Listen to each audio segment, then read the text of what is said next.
The Jackdaw of Rheims.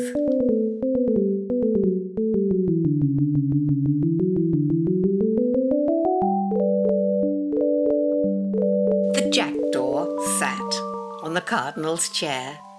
Bishop and abbot and prior were there, many a monk and many a friar, many a knight and many a squire, with a great many more of lesser degree, in sooth a goodly company. And they served the Lord Primate on bended knee. Never, I ween, was a prouder scene, read of in books or dreamt of in dreams, than the Cardinal Lord Archbishop of Rheims. In and out, through the motley rout, that little jackdaw kept hopping about, here and there like a dog in a fair, over comforts and cakes and dishes and plates, cowl and cope and rocket and pall, mitre and crozier, he hopped upon all. With a saucy air, he perched on the chair, where in state the great Lord Cardinal sat, in the great Lord Cardinal's great red hat. And he peered in the face of his lordship's grace with a satisfied look, as if he would say, "We two are the greatest folks here today." And the priests with awe, as such freaks they saw, said, "The devil must be in that little jackdaw." The feast was over, the board was cleared, the flans and the custards had all disappeared, and 6 little singing boys, dear little souls, in nice clean faces and nice white stoles, came in order due, 2 by 2, marching that grand refractory through. A nice little boy held a golden ewer, embossed and filled with water as pure as any that flows between Rheims and the Manor, which a nice little boy stood ready to catch in a fine golden hand basin made to match. 2 nice little boys, rather more grown, carried lavender water and eau de cologne, and a nice little boy had a nice cake of soap, worthy of washing the hands of the Pope. 1 little boy more a napkin bore, of the best white diaper, fringed with pink, and a cardinal's hat marked in permanent ink. The great Lord Cardinal turns at the sight of these nice little boys all dressed in white. From his finger he draws his costly turquoise, and not thinking at all about little jackdaws, deposits it straight by the side of his plate, while the nice little boys on his eminence wait, till when nobody's dreaming of any such thing, that little jackdaw hops off with a ring. There's a cry and a shout, and a deuce of a rout, and nobody seems to know what they're about, but the monks have their pockets all turned inside out. The friars are kneeling and hunting and feeling the carpet, the floor, and the walls and the ceiling. The cardinal drew off each plum-coloured shoe, and left his red stockings exposed to the view.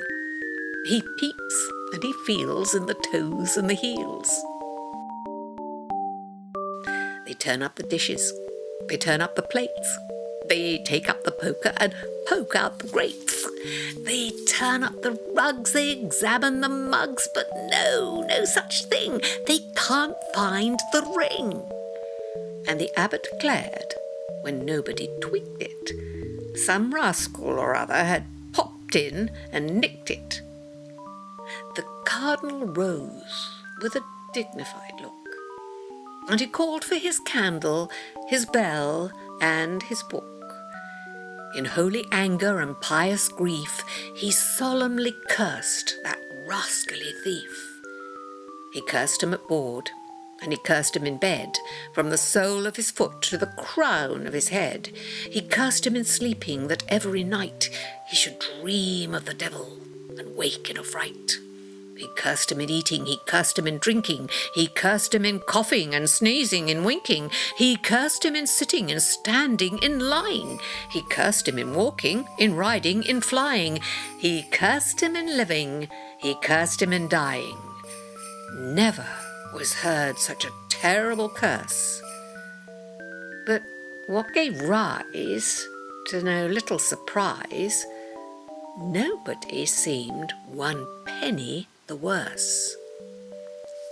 The day was gone, the night came on, the monks and the friars, they searched till dawn, when the sacristan saw, on crumpled claw, came limping a poor little lame jackdaw.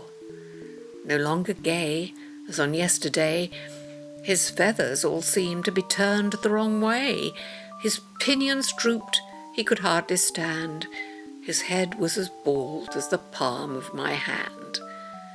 His eyes so dim, so wasted each limb, that heedless of grammar, they all cried, "That's him! That's the scamp that has done this scandalous thing! That's the thief that has got my Lord Cardinal's ring!"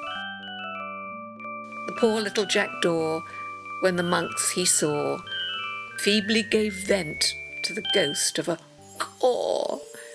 He turned his bald head, as much to say, "Pray, be so good as to walk this way."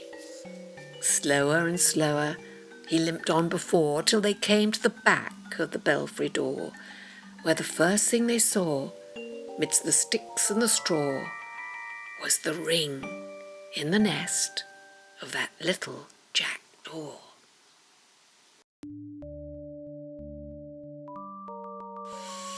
Then the great cardinal called for his book, and off that terrible curse he took. The mute expression served in lieu of confession, and being thus coupled with full restitution, the jackdaw got plenary absolution. When those words were heard, that poor little bird was so changed in a moment, 'twas really absurd. He grew sleek and fat, and in addition to that, a fresh crop of feathers came thick as a mat.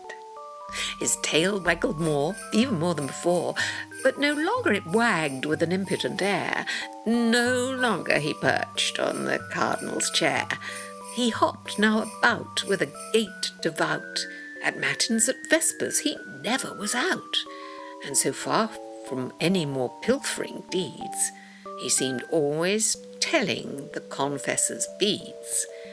If anyone lied, or if anyone saw or slumbered in prayer time, and happened to snore, that good jackdaw would give a great caw, as much to say, "Don't do it no more."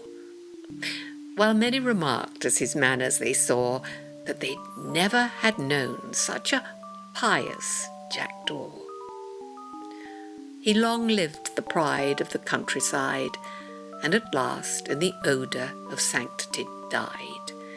When as words were too faint his merits to paint, the conclave determined to make him a saint. And on newly made saints, and as popes, as you know, it's the custom at Rome new names to bestow.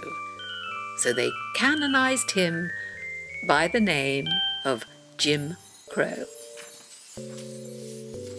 That's from the book of Ingoldsby Legends by Thomas Ingoldsby, written around about February the 2nd, 1843, the Jackdaw of Rheims, spoken by Janette Miller.